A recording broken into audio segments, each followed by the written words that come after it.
साल होगा, 2 साल का लड़का छोड़ के गया बस वो, और एक दूसरा दोनों अकाल मृत्यु मरे हैं।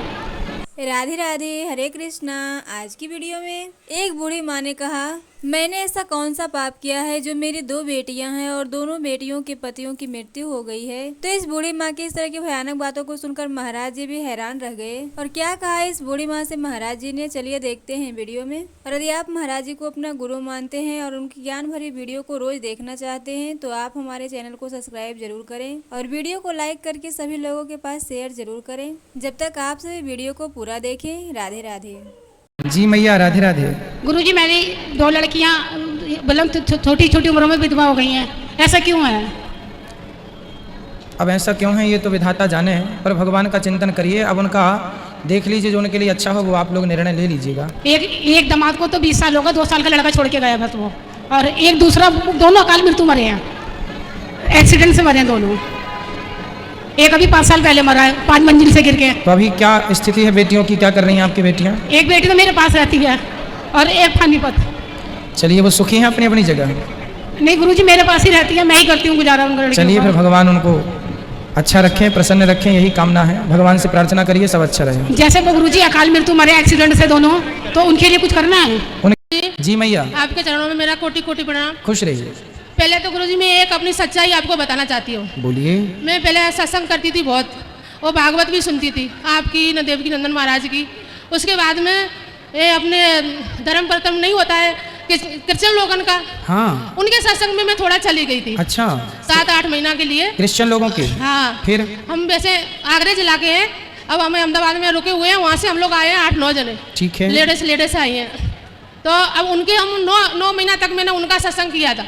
मेरे घर वाले सब मना कर देते कि आप तो अपने धर्म में से दूसरे धर्म में क्यों जा रहे हो।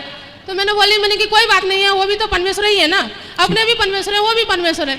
फिर क्या हुआ? उसके बाद में ये कोरोना काल आ गया, उसमें सत्संग बंद कर दिया मैंने। तो उन लोगों ने सत्संग में क्या बताया था आपको? यही सत्संग होता था कि सब अपने भगवान के बारे में, कृष्ण भगवान के बारे में बताते थे कि वो तो के कुछ नहीं करते हैं, और देखो हमारे यीशु भगवान है तो वो देखो पल भर में काम कर जाते हैं। आँख बंद करो और देखो उनका सब काम अच्छा होता है, और तुम्हारे भगवान ने तो कभी कुछ काम कराया क्या? तो ऐसे हमारे कुछ उनको बताया नहीं कि तुम्हारे बाप गोवर्धन उठाने आए थे? ऐसे हम लोग बोलते थे, वो लोग हमको बोलते थे, पर हम मानते नहीं थी मैं कि जो है वो तो है। भले मैं सत्संग करती हूँ उनका, पर मैं अपने भगवान को भूलूंगी नहीं कैसे। अपनी पूजा पालक तो मैं करती थी। फिर उसके बाद में ये कोरोना काल आया तो मैंने सत्संग बंद कर दिया। वो लोग फोन करके बुलाते थे हमको, हाँ। पर हमने ना ही कर दी। मैंने अब हम नहीं आएंगे उसमें, क्योंकि अब इसमें बीमारी में जाना आना अच्छी बात नहीं। चलिए, देखिए, अपने भगवान को छोड़कर स्वधर्मे निधनम श्रेयः पर धर्मो भयावह, अपने धर्म को छोड़ के दूसरे का धर्म स्वीकार करना मर जाने जैसा है। आपने अपने धर्म को कभी नहीं छोड़ना, पर हमारे भगवान की निंदा सुनना भी पाप है। अब कोई आपके सामने आपके भगवान की निंदा करे तो हम नहीं सुनते थे। हाँ, तो मना करते थे कि नहीं, हमारे जो भगवान है उन्हीं को मानेंगे, पर आप लोग जिद करते हो इसलिए हम आपके सत्संग में आते हैं। तो उसके बाद में क्या हुआ महाराज के कोरोना में मेरे पति चल बसे, अच्छे खासे थे। उसमें क्या हुआ, अब मेरे मन में ऐसा लगता है कि भगवान ने मेरे को उसका दंड तो नहीं दे दिया है। अब ये तो भगवान जाने, मैं क्या कहूँ इसमें। आप मुझे कुछ साल भर तक, मैं 12 महीना तक घर में से बाहर नहीं निकली थी महाराज। अभी आपके ये कहने के पहले ही मैंने कह दिया कि अपने धर्म को छोड़ने से मर जाने जैसा है, और आपने उसके बाद अपनी बात यही कह दी। अब उनके लिए मैंने कल अन्न क्षेत्र का भी रखा है।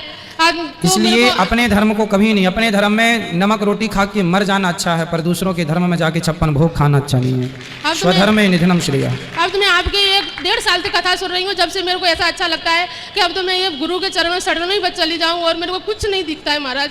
बस इतना आप मेरे को जो मेरे बच्चन के ऊपर आशीर्वाद बना रहे कि धंधा पानी सब अच्छा। बिल्कुल मैया जी, सब अच्छा होगा, भगवान की कृपा सब पर बनी रहेगी। आप भगवान का चिंतन करते रहिए।